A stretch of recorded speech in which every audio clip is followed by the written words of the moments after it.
Now today we are going to be making a Turkish Delight cake, and well, I've been away for about a week and a half because it took me about 2 weeks to film this cake. Not for any particular reason other than I just kind of lost a little bit of motivation halfway through, and well, I got there in the end and I'm happy with how it looks. It looks gorgeous.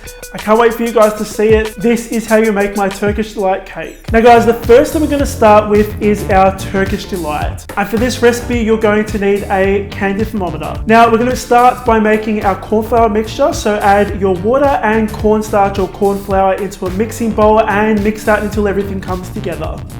Next, into a large pot, we are going to add some water and sugar and some citric acid, and we're just going to give that a gentle stir. Then we're going to pop it on a medium-high heat. Bring this to a gentle boil. Now, you want to let this simmer away on a gentle simmer. It's going to take about 10 to 12 minutes, but again, you want to make sure you have a candy thermometer for this. You want to reach 260 degrees Fahrenheit. Once you reach that temperature, you're going to take it off the stove. You're going to add your corn flour mixture in there, give it a stir, pop it back on the stove. Now we're going to add some rose water essence. Now, rose water essence can be purchased at a Middle Eastern supermarket or online. It is absolutely delicious, so I recommend using it, but if you don't like it, you can use any kind of flavoring you like. So we want to continue stirring this until it thickens up. We're going to add a tiny little bit of pink food dye in there. Mix it until everything is well combined. Now I've just got my little baking tin here. We're going to dust a generous amount of cornstarch in there, and we're going to pour our Turkish Delight mixture in there. You want to let this set overnight, so you want to make this the day before you decorate your cake. Now guys, this stuff is super mega sticky, so you want to coat your knife that you cut it with a little bit of oil or some more cornstarch, and you want to cut this into cubes. Now you're going to set this aside and we're going to move on to making our cake. Now just quickly guys, with that Turkish Delight, it can seep and soak up all of that cornstarch.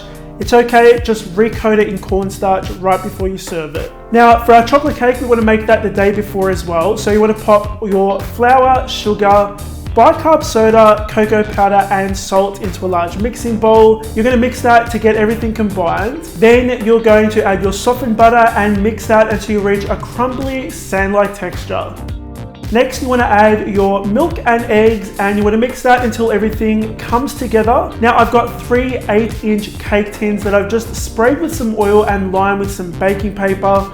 We're going to split our batter evenly amongst the 3 baking tins, and we're going to pop these in the oven on 140 degrees Celsius for about 50 to 60 minutes. Now the reason I do such a low temperature and a long bake is because they bake nice and flat and they stay moist. So that's the way I do it. Now guys, once these are baked, let them cool down completely. Again, I like to chill them in the fridge overnight. Next, we're going to move on to preparing our buttercream frosting. So we're going to make rose water Swiss meringue buttercream frosting. I'm just using a batch of my Swiss meringue buttercream frosting. We're going to add some pink food gel in there and some rose water essence. You want to mix that until everything is well combined. Now you're going to trim your cake, so you're going to get 2 layers out of each cake, so you're going to end up with 6 layers all together. We're going to add a 8-inch cake board on top of a cake spinny thingy. I know what it's called guys, I just like saying cake spinny thingy. We're going to add a little bit of that buttercream frosting on top and our first layer of cake. So that buttercream frosting is going to add like glue on the cake and the cake board to keep everything together. We're going to pipe a ring of buttercream frosting around that first layer and then fill it up with some more buttercream. Now I'm just going to add some random cubes of Turkish Delight in the middle of each layer. You want to repeat the process until you get right to the top. Then we are going to crumb coat this. Now crumb coating is all about locking those crumbs in from the cake so they don't end up on the final layer of frosting. So you just want to pipe some frosting around the sides, at the top. We're going to use a little offset spatula to just kind of spread that around before we go around it with a cake or a bench scraper.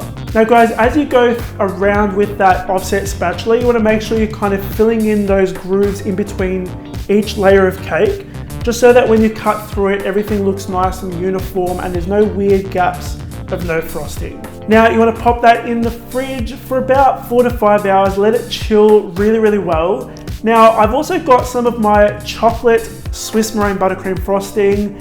So for this cake, we're going to do some stripes. So alternate between pink frosting and chocolate frosting. And I did that by just adding each flavor to a piping bag and going around the cake till I get to the top. Then I'm going to add some pink buttercream on top. We're going to spread that around a little bit. Now the sides, we're going to use that offset spatula again and go around the sides in one motion. Now each time you go around the cake, you want to make sure that you're scraping off that excess frosting from the scraper and just give it a bit of a wipe as well, just get it nice and clean so the next time you go around, you don't risk kind of blending those stripes together and you get nice clean stripes. Once you've got that looking nice and neat, you want to add some crushed pistachios around the cake, and you guys know the drill. I like to kind of create an ombre effect with my cakes or whatever sprinkles I use. So start nice and heavy down the bottom, and as you go up the top, use less and less pistachios. Next, you want to fit the end of a piping bag with a Wilton 6B tip. We're going to frost some swirls of frosting on top of our cake. You want to place some Turkish Delight in between each swirl of frosting, and then we're going to pile the center with some more Turkish Delight. We're going to sprinkle some more pistachios on top of all of that. And guys, we're going to finish this with some light pink roses. Now these are optional, and if you're going to use them, make sure you just add them at the end right before you serve the cake. Now guys, that is pretty much it for my Turkish Delight cake. I hope you guys enjoyed watching this video. If you did, make sure you hit the like button.